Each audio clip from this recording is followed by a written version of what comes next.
Dave, how you doing today? Not bad, Nick. How are you? Good. Excited to have our podcast today. We have a special guest on with us today. We do. We do. Yes, Mr. Ian Richardson from Richardson and Richardson Consulting. Ian, we've known Ian for several years now, and Yeah. his one of his firms has been helping us with IT stuff, Doberman Technologies, and we've been using them for was it close to 3 years now, I We're think, going somewhere on around three there. years. Yeah. So, Yep. and Ian is actually our first repeat guest on the podcast. We had him last year to talk about some IT cybersecurity type stuff. And with everything going on in the world, we thought it'd be a great time to bring him back and pick his brain again. So, welcome, Ian. Hey, thanks, Nick. Thanks, Dave. Good to be here with you both on a wonderful Friday afternoon. What better way to spend it, right? Oh, absolutely. It's sun shining, but it's still cold outside. Let's do a podcast. Yeah. Yeah. Right. Right. Just look out the window and pretend it's nice. So yeah, That's right. as Nick said, Ian joined us last year, and we're kind of rehashing some of the same ground. But Nick and I, when we were talking about topics, the same questions keep coming up from clients, and with some of the things going on in the world, it seems a little more acute right now. So we thought maybe going back and reinforcing some of the things we've talked about before, and just seeing how it all holds together these days. Makes sense. Yeah, and with how fast things change technology wise, I'm sure there's new stuff out there, anyways, because it's been probably a year since we've had Ian on. So technology moves a lot faster than you and I, Dave. Yeah. It evolves really, really rapidly. One of the things that I'm always a fan of doing is just holding up a cell phone and saying this didn't exist 10 years ago, and in 10 years it won't exist. Right? That's everything changes rapidly when it comes to technology. So it's good to have a refresher, and it's good to talk about the world as it exists today. And as you alluded to, Nick, with everything going on across the pond, there's a heightened level of technology risk for people these days that it's good to be aware of. Yeah, absolutely. If you wouldn't mind, Ian, one of our questions, burning questions that I've had at least, is with everything going on in Russia, you see cyber hacks in the news and the Russian cybercrime team. I think Mhm. when I think of that, I think of a bunch of dudes in a basement somewhere trying to hack into my personal computer. So probably not quite accurate, but if you wouldn't mind kind of giving us a little debrief on what you're seeing on that end and what maybe we should be looking out for. Yeah. So the FBI and CISA, the CISA, which are two federal agencies, one obviously in law enforcement, and CISA, the Cybersecurity Infrastructure Security Agency, is are both putting out widespread, almost like a bolo, right? These are widespread, targeted to everyone in America, notices about increased activity from Russia, Ukraine, and China, Iran, the usual suspects, right? And so, if you think about it, what I'd like to focus on is what you said, Nick. Like thinking about people hanging out in their basements targeting you. Really, what people need to understand is there's kind of two actors these days when it comes to attacks or cyber breaches or incidents that involve people and businesses. And one of them are people who are trying to get in through the front door. And then there are the people who actually launch the attacks. So there are organized groups of criminals, both backed by nation states like Russia, as well as independent, like the independent operators, organized crime, Al Capone of today, that the whole job they do is just trying to get people's usernames and passwords, either for your business, for your personal life, whatever. They're information brokers about people's identities. And so if they manage to get into your email or get into your Dropbox or get into your Google account or whatever they might get access to. They then try that same username and password combination, as well as any common variations, 1, 2, different capital letters, etc., against the 500 most commonly used websites, so banks, emails, office supply houses, insurance companies, things of that nature, to see if you're reusing a username, password, whatever. They bundle it all up and they sell it online. So if it's a person, they might sell your identity for $20 to someone on the dark web. So these guys don't do attacks. All they care about is getting access to your stuff. And then they sell that verified access to someone else who does an attack. So a personal person is not going to be a target of Russia or the mob or whatever. But you absolutely might be an accidental victim of one of these identity brokers. And that's what's going to happen to all of us, is that they're running a Walmart model. They're launching attacks against everyone all the time trying to get access. And so the FBI has been really, really good at distributing information about that sort of a technique, what they're using, how they're getting access, how they're tricking people into giving away their usernames and passwords. And so everyone on the call does need to be, or who's listening to the podcast, does need to be aware that this is what the world is today. This is a huge moneymaker for organized crime. In fact, cybercrime makes more revenue for organized criminal actors than all other forms of revenue combined. So it's bigger than the drug trade. It's bigger than extortion. It's bigger than trafficking. It's bigger than weapons. All of them put together is less money than cybercrime. Wow. Yeah. That's interesting perspective. I never would have thought that. It's scary. Yeah. And so like that kind of puts, when you get that perspective, that's why everyone needs to take this seriously. We can't play the ostrich. We can't stick our head in the sand. We can't pretend it won't happen to us. It is the reality of the world that this is what's happening. And it's got nothing to do with, hey, I don't like Americans, or hey, I don't like you, or whatever. It's just about money. It's just an Yeah. economic play for individuals and organizations. Yeah. Yeah. That's interesting. In that context, Ian, is Russia and what's going on in Ukraine have grabbed everybody's attention, but has that materially changed the cybersecurity situation? Or is it just kind It of drawn hasn't. attention? It has and it hasn't. So this has been going on for a while. Cyber incidents are increasing from Russian nation state actors because they're using the funds gained from the illicit activities to fund the military operations.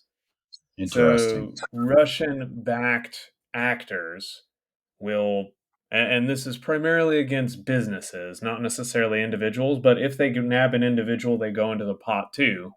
They'll ransomware your stuff, they'll take your emails hostage, they'll steal your identity, whatever, and whatever funds they're able to extract from you, whether that's in a ransomware payment or they stole your bank account information and drained your bank accounts, whatever they were able to get goes into that slush fund that the Russian military is using to fund Ukraine. So indirectly, yes, it's increased the level of activity, but it Okay. hasn't changed what people were already doing. It is shining a light down saying, hey, this is news. And one of the problems in America is we have a very short attention span.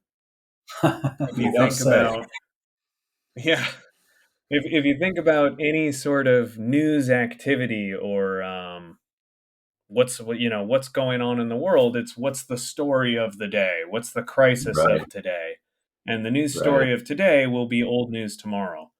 So unfortunately, even if this drops out of attention, even if it's not being reported on CNN or Fox or wherever you consume your media from, it's still happening in the background. It just means people got bored of talking about it. So Yeah. Yeah. Interesting. So, Ian, you mentioned the FBI putting out information about some of the different things that are going on. Is there a good source that you can follow that kind of gives you updates on what's out there and what to look out for? Yeah, so FBI.gov and the CISA, so CISA.gov, both have newsletters that an individual or an organization can subscribe to get public facing updates. The FBI, in addition, for anyone who is interested in taking extra steps, you can submit your information for a background check and be added to news alerts for qualified individuals. So this verifies that you're a US citizen, that you don't have felony records, that you're not likely to use this information for ill intent. But Okay. then you can be given cybersecurity information on the back end. So if there are some users on here who want to go through those extra steps, they could absolutely go through. They could absolutely submit information and be added to those back channel lists provided by the FBI.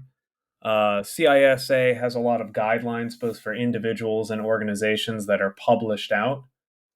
Some other good resources is NIST, the National Institute for Standards and Technology, has a cybersecurity framework that's pretty easy to understand about protection, detection, response, and recovery, as well as identification on the front end on what's important.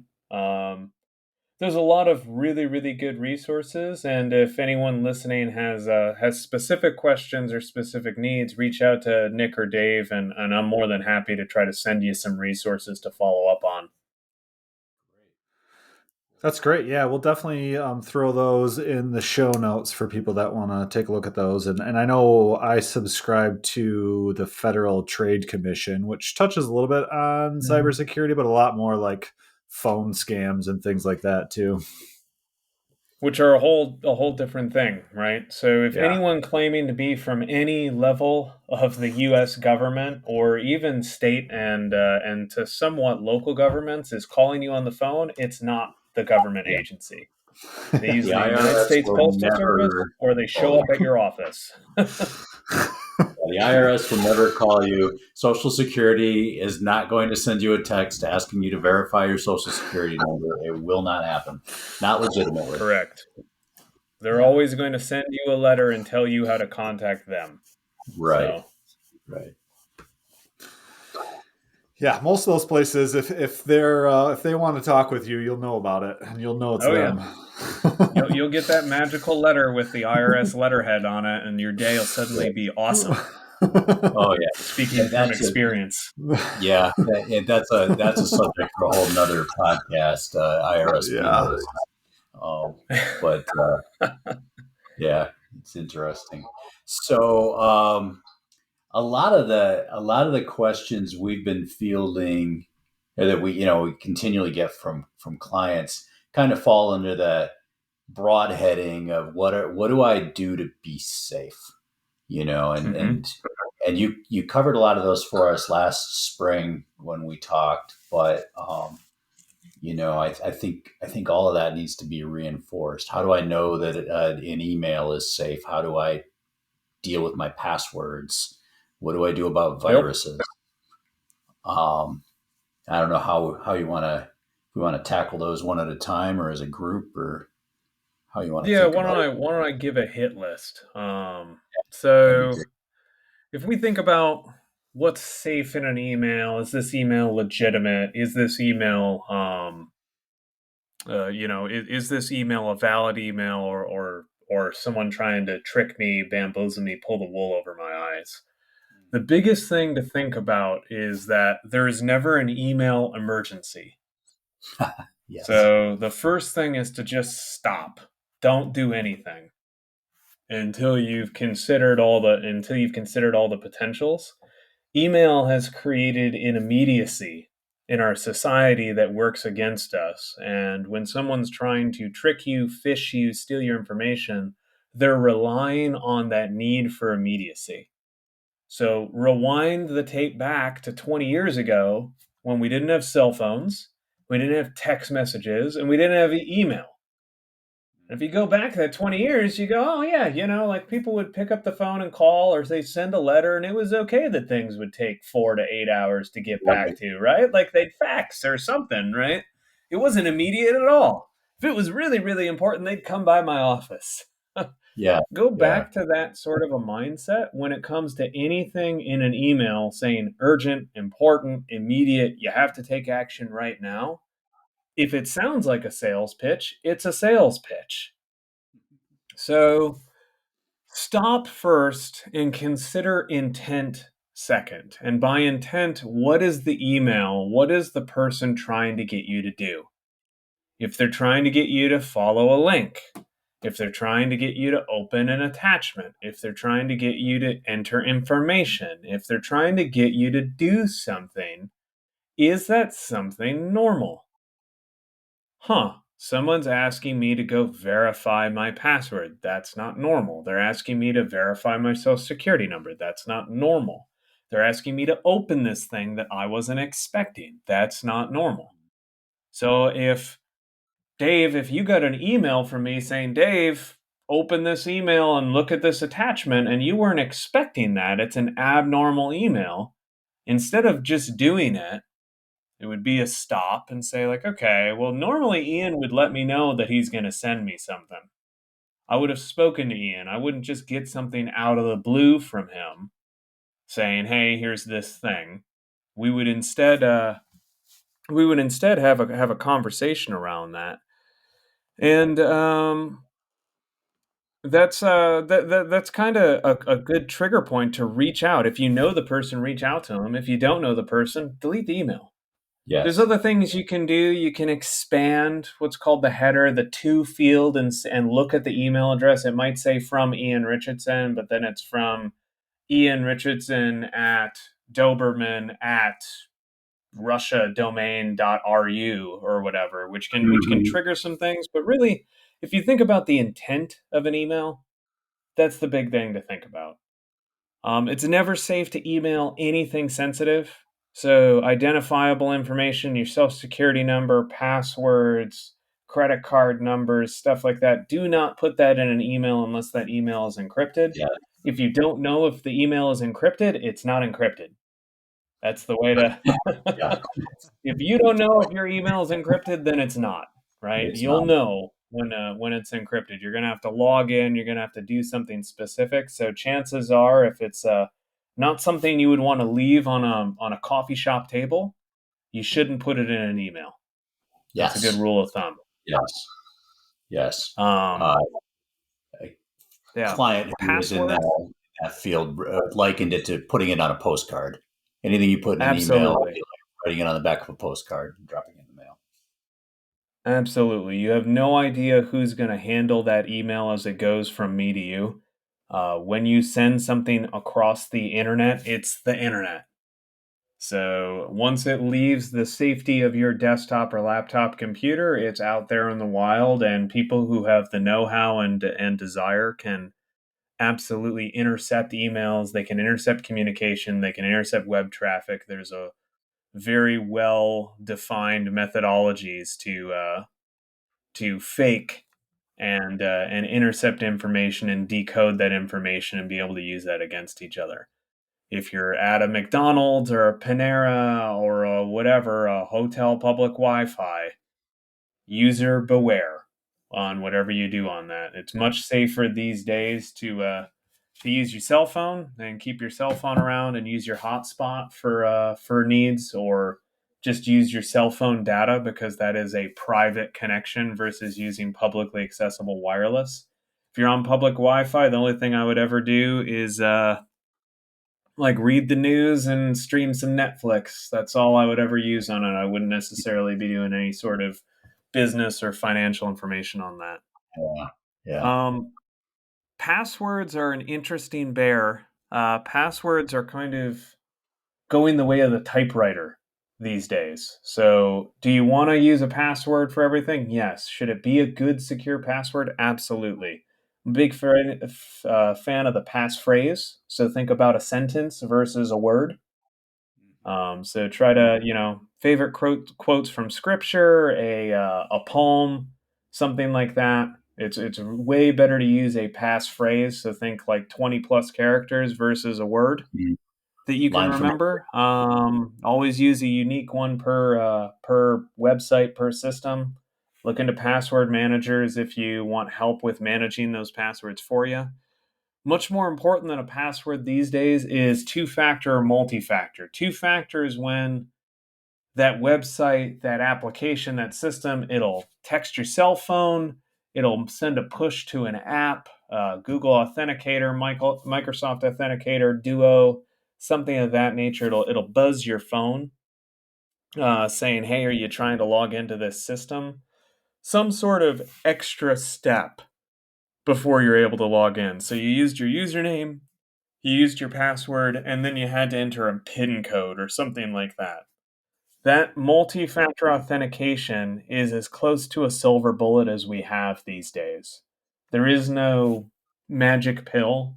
There is no catch-all item, but Microsoft, which is one of the biggest security companies in the world these days, because of their scope and impact and how many people use them, estimates that 99.9%, so not 100%, but really, really close to attacks could have been prevented by multi-factor authentication.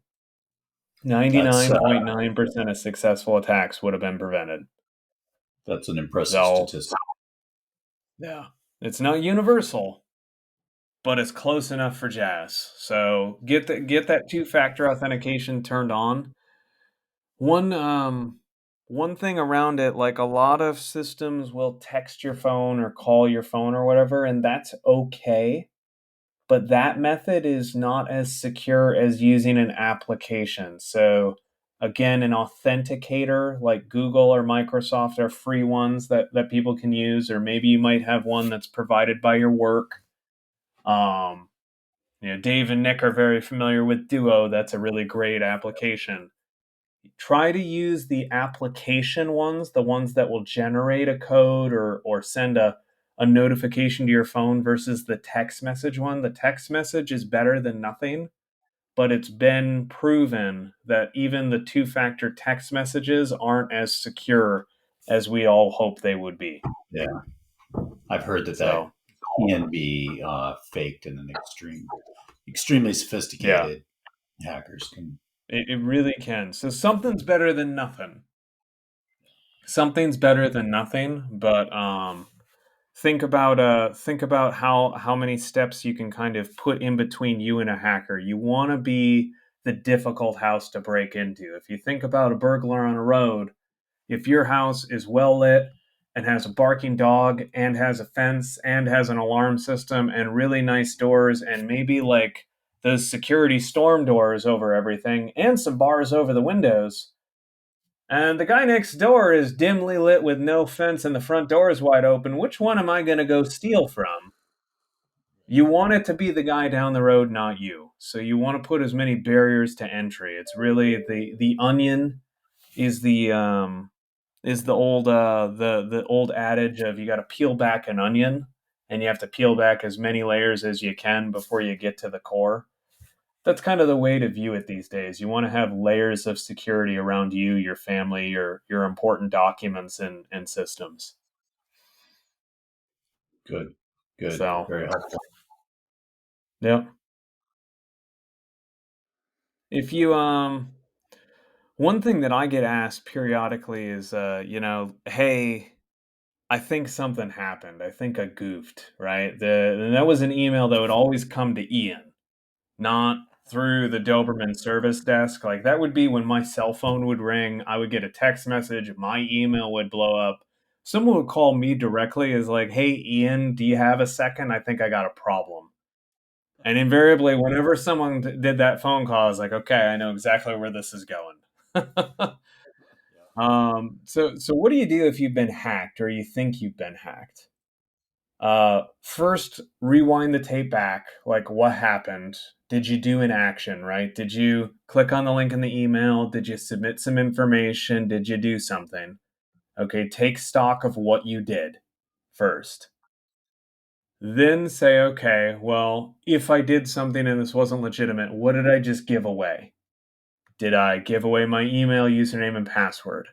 Did I give away my credit card number? Did I give away my social security number, right? Scope the impact of what you've done and see if it's reversible. So if you gave someone your email password, log into, close everything down on your laptop, reopen it up, log into your email fresh right away, and change your email password immediately. Turn on two-factor authentication if you didn't have it turned on already immediately. Take those extra steps and then kind of watch and wait.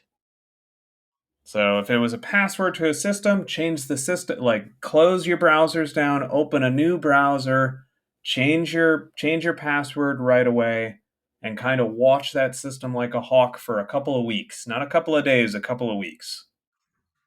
Nothing happens, hey, you kind of mitigated the damage before something occurred. Again, remembering that there's kind of two types of actors. There's actors that launch attacks, and then there's actors that grab credentials.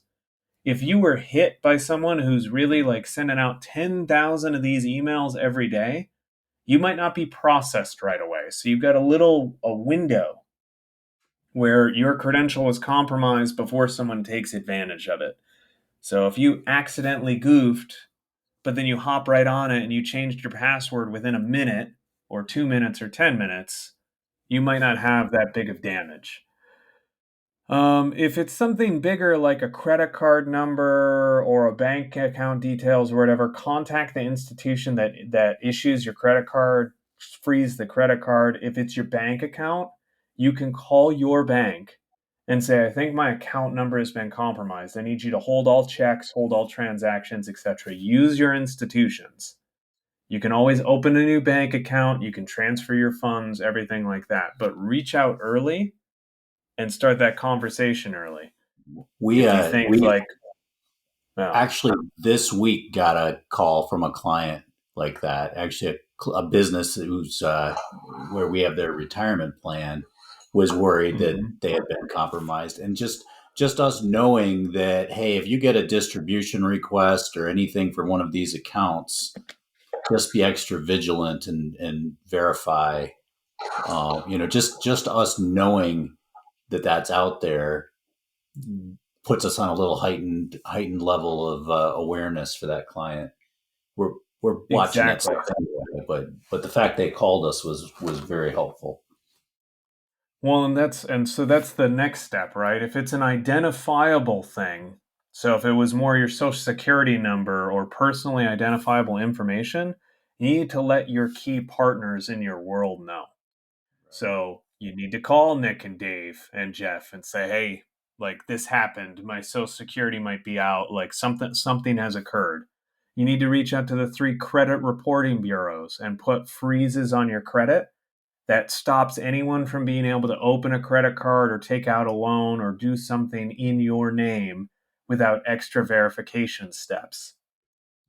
You need to reach out to your financial institution, your mortgage institution, other things, potentially key vendor partners of yours, your accountant, things like that, and let them know, hey, there are I think I've had identity compromise. There are identity compromise watch services. LifeLock was a big one back in the day, and Yes. to everyone on the call, that this is not an endorsement of LifeLock. It's just a name I've heard. They have also been breached and hacked, so take that as you will. Those identity or credit monitoring services can be useful, but really I would reach out to the credit bureaus and do a freeze. That really does lock down the ability for anyone to do anything against your credit without you knowing about it.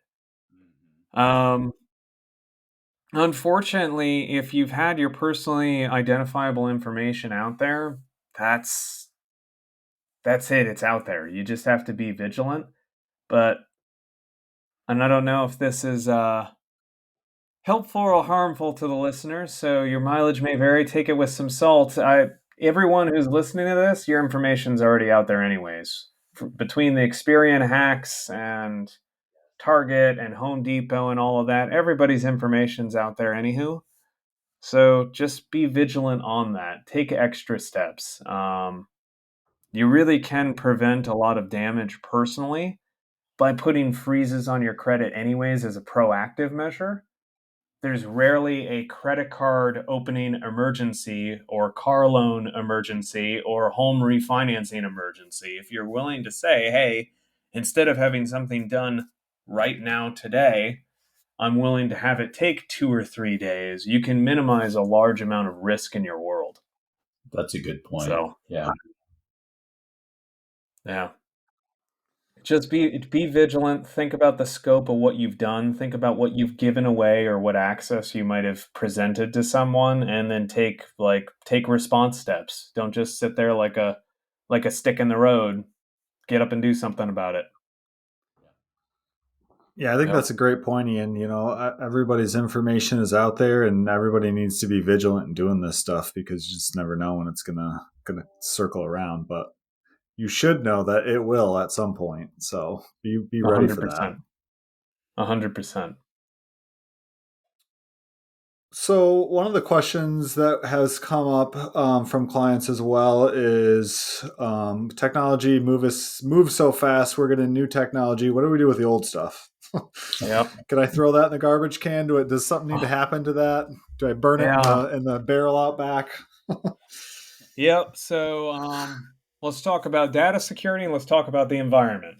So electronics are bad for dirt, and they're bad for critters, and they're bad for rivers and streams. So please, please, please, as someone who likes this pale blue dot that we all live on, recycle responsibly. Any major recycling center will have, and also major scrap yards will take your electronic equipment for little to no cost.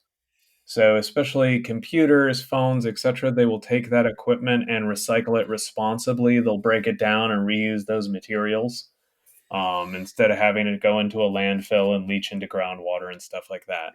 Environment aside, it depends on what type of device, what might be on it. So, if you have a small printer or a screen or a TV or a game system or something like that, something that you didn't really use to do data processing on at your home, that thing doesn't have data on it. Mm-hmm. The printers that we keep at our home, the little inkjets, the screens, the physical monitors, your TVs, whatever, those don't have data stored on them or not material data. It's okay to just take them to a recycling center and recycle them. Your laptop, the tower part of your desktop, your cell phones do have data on them. Anything you did on it is stored on that device. So on your phone, that's all your pictures. Your emails might be stored there. Your spreadsheets or Word documents might be stored there. Your financial information might be stored there. So phones are pretty simple. You can reset your phone to factory defaults. So if you have an iPhone, you can just go to Google and type in reset iPhone to factory defaults. If you have an Android, type in your phone. If it's a Samsung Note or a Google Pixel or whatever, type in the model of your phone, reset to factory defaults. There will be a step-by-step guide available online to walk you through how to reset that device. Once you've reset it back to factory defaults, you can go recycle it. A really easy place to recycle these, when you're buying your new phone, they'll usually recycle your old phone for you. They're usually happy to do that at Verizon, AT&T, T-Mobile, etc. You might even be able to get a trade-in off of it if it's not too old. Laptops and desktops, depending on where it is, the hard drive in those machines might be removable. It might not be removable.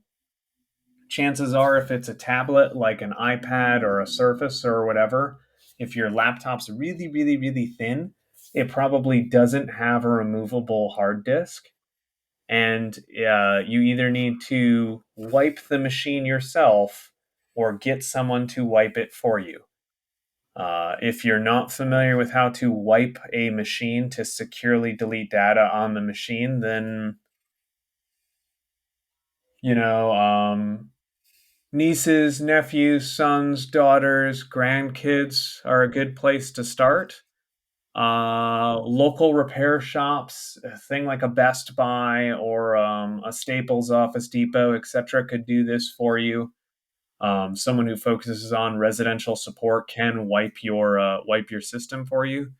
Be careful about hunting on like a Craigslist or a Facebook on there unless it's a legitimate business. There's a legitimate business presence.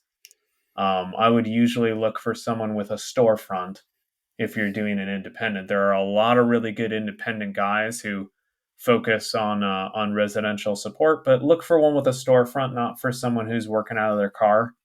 You want to make sure that there's some validation there, but IT professionals exist in the residential space and they can help you securely delete your data. A budget for that's usually under $100, and it might seem like a lot to pay someone to $100 to destroy something, but what's the damage if all of your information on the device got out to everyone on the planet? Chances are $100 is a steal of a deal now when you put it in scope. So have someone securely wipe the device so you can get rid of it. If you want to go the old-fashioned route, take it out back and shoot it with a shotgun. Chances are you'll have destroyed the data. Like there's always the low tech methodology of physically destroying the device. If you break it really really good, chances are the data's gone. Yeah, or it won't be worth the effort anyway. There you go. I'm sure you made some of our listeners happy with that idea. That's I'm right. Sure there's a few of them that can get behind that for sure. I don't want to spend $100. Well, then you've got target practice at least. But please go pick up the pieces and recycle it. Okay? Yeah. It's fine to have some fun. Don't just leave it out there. I can feel our disclaimer page growing for this. Yes, yeah. I am not advocating for this. Please practice fire and safety. So don't discharge a firearm within city limits. Yeah. Follow all rules and guidelines. Nick, what else do we have? I guess in kind of closing and wrapping this all up, let's say I want to do business with a company and that involves my personal information. What steps can I take as an individual to make sure that the business that I'm using is following some of these protocols that we talked about? Are there things we can look for? Yeah. So a good first step is to ask, right? Like, hey, I'm thinking about retaining you. Nick, Dave, I'd like to give you my money to invest online and invest and help grow my retirement. Could you walk me through how you keep my data safe? A normal company that is involved in there will be able to answer some of those questions. Don't be surprised if you're talking to a financial advisor or a lawyer or an accountant. They're not a technology professional either. So they might say like, hey, here's a high level thing. And if you like, I can bring in our technology professional to talk more in detail with you. That's great, right? Like that's a good bellwether right there when someone says, hey, here's a high level. And if you'd like, we can we could have our IT professional or security professional detail it out more for you. So a good first step is to ask. Really what you're looking for is people who are doing multiple steps to protect data. So, hey, we use we use multi-factor authentication for systems. Those systems are if we're talking about financial advising, right? They might detail out some of the compliance steps they use. They might talk about their broker dealers or the custodians and what security the custodians use. They might talk about systems and controls. So I have access to this, but I don't have access to that. Someone else in our organization does that. So checks and balances, kind of same way the government works. You can have checks and balances in an organization. So one person might handle your credit card information while another person handles the bank account that receives payments or whatever. So systems and controls, checks and balances, looking for multiple ways that they secure their systems, that they're partnered with a technology professional, or a technology company that might be helping them keep an eye on cybersecurity. Those are all good bellwethers. An organization that's serious about cybersecurity should be able to at least answer 2 or 3 different things and then be able to offer to put you in touch with their cybersecurity firm that they use to help secure. A good red flag is someone who says, "Oh yeah, well we've got that covered. We've got that covered," and isn't willing to share any sort of information about that. If someone's not very transparent, if they're closed down, that's a good red flag for me. So, or someone who would dismiss the concern. That's a good red flag as well. Yeah, that makes sense. That's good information. Definitely, I think people are afraid to ask that question. I would say, we've gotten a couple of people that have asked us about cybersecurity. We're always happy to share, kind of what we do, and we're even more happy to talk about our cybersecurity firm and have them talk to them because, as you said, Dave and I aren't Mm-hmm. technology people, so but we have technology people. We know what our weaknesses are. We know, how to kind of fill out our team to make sure we're covered, and happy to make those introductions. But I think Right. people all too often are afraid to ask those questions for fear of, looking dumb, or something along those lines. And I always appreciate those questions. So that's a great tip, Ian. Yeah, it's one of those things. I come from a pretty heavy sales background, and so you can always tell a sales guy versus a non-sales guy when the sales guy is willing to ask the dumb question, the quote unquote Right. dumb question, because usually the dumb question is the most important question and Yeah. it really Yeah. scopes things out. Yeah. In education, the line is the only bad question is the one you didn't ask. So that's like we are all people.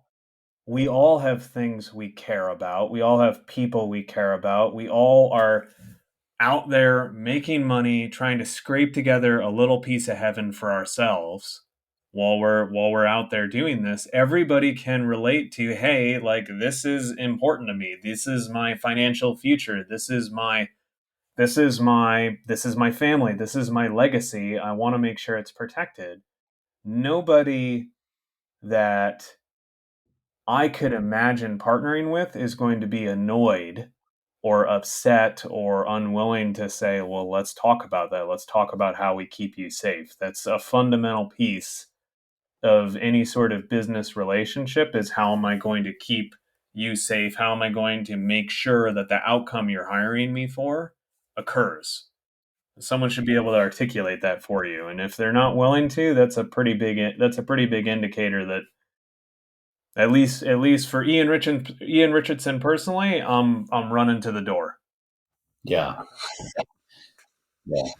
No, I definitely hear you there. That's fantastic. So, as Ian said, if you have questions or concerns, feel free to shoot to Dave or I an email. You can email us at info@srbadvisors.com, and we'll either be able to answer your question, maybe, but more than likely put you in touch with the people that can answer your question and make sure you're getting the advice that you need. So feel free to reach out on that. Don't be afraid to ask those questions around cybersecurity to make sure you're protected. And Ian, I want to thank you again for joining us. This has been fantastic. We'll probably have you on the podcast again, I'm sure in the future to rehash some of this stuff and see what's changing. So appreciate your support and appreciate you being here today. Thanks for Oh, coming, I Ian. really appreciate the opportunity to spend some time with you, Nick and Dave, and it's always my privilege to be able to chat with your audience and your clients to talk about how we can help all each other keep each other safe. So it's a rising tide. You I bet. love it. I love Bet. it. Thank you.